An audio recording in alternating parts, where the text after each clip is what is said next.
Hello and welcome, मैं आदित्य सांगवान। आज मैं आपको बताऊंगा कि लोहारू में नवाब शासन कैसे आया। करीबन 150 साल तक लोहारू में नवाबी हुकूमत रही और इसकी शुरुआत होती है अहमद बख्श खान से। अहमद बख्श खान के फोर फादर्स उज्बेकिस्तान से हिंदुस्तान आए थे और उनका मुगल दरबार में अच्छा खासा रुतबा था। खुद अहमद बख्श खान अलवर रियासत के एक वकील थे। अलवर के राजा के यहाँ पर वो काम करते थे और इसी के साथ साथ अंग्रेजों के लिए भी उन्होंने काफ़ी युद्ध लड़े थे और उन्होंने अंग्रेजों की अलग अलग वॉर्स में मदद की थी। और साथ ही साथ में वो एक मर्सेंट्री थे। मर्सेंट्री वो होते हैं जो अलग अलग राजाओं, अलग अलग सेनाओं को अपनी सहायता देते हैं युद्ध में अपनी सेना के साथ। और 1 नवंबर 1803 को लसवारी गांव में एक युद्ध हुआ मराठाओं और अंग्रेजों के बीच में, और अंग्रेजों की फौज को लीड कर रहे थे commander in chief Lord lake. उस युद्ध में अहमद बख्श खान ने अंग्रेजों के लिए एनवॉय के रूप में काम किया और लड़ाई में उनकी मदद की। और उसके बाद एक और युद्ध हुआ, उसमें भी अहमद बख्श खान ने अंग्रेजों की काफ़ी मदद की। और युद्ध में की गई इस मदद के बदले में अंग्रेजों ने फिरोजपुर जिरका की जागीर अहमद बख्श खान को दे दी और लॉर्ड लेक ने इसी के साथ अलवर के राजा बख्तावर सिंह से लोहारू का परगना अहमद बख्श खान को देने की सिफारिश की।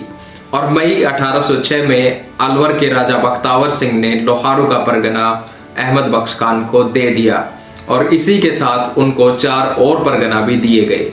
और अब लोहारू और फिरोजपुर जिरका एक स्टेट हो गए थे और उनको दिल्ली रेजिडेंसी के अंडर में रखा गया और लोहारू में नवाबी हुकूमत की शुरुआत हुई। अहमद बख्श खान पहली बार लोहारू में टैक्स कलेक्ट करने के लिए बुढेड़ा गांव में आए और बुढेड़ा गांव में उन्होंने एक किलानुमा स्ट्रक्चर भी तैयार करवाया। उस वक्त लोहारू परगना के नीचे 52 गांव आते थे, जिसमें सोहासडा और लोहारू सबसे पुराने गांव हुआ करते थे।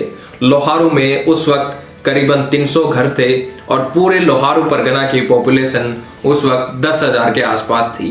तो उस वक्त अहमद बख्श खान ने बुढेड़ा गांव से टैक्स कलेक्ट करना शुरू किया और लोहारू का किला उस वक्त कच्चा किला हुआ करता था, कच्चा मड फोर्ट उसको बोलते थे। और उसके बाद कच्ची मिट्टी से बने लोहारू के किले को रेनोवेट किया गया और वहां पर किले में और भी स्ट्रक्चर्स बनाए गए और भी बिल्डिंग्स बनाई गई। और किले के ही सामने एक पुराना मंदिर उस वक्त हुआ करता था जिसका नाम था सूर्य नारायण मंदिर। उस मंदिर को लोहारू की सबसे पुरानी बिल्डिंग के रूप में भी तब जाना जाता था। और उसके बाद शुरुआत हुई नवाबी हुकूमत की और एडमिनिस्ट्रेशन के लिए लोहारू में और भी नई नई बिल्डिंग्स उस वक्त बनने लगी। और ये नवाबी शासन मई 1806 से लेकर फरवरी 1948 तक रहा। उसके बाद देश आज़ाद हुआ और लोहारू का भी भारत में विलय हो गया। इससे आगे की कहानी मैं आपको किसी दूसरे वीडियो में बताऊंगा। तब तक देखते रहिए इन वीडियोज़ को और ज़्यादा से ज़्यादा शेयर और सब्सक्राइब करें। मैं Aditya Sangwan, thank you very much.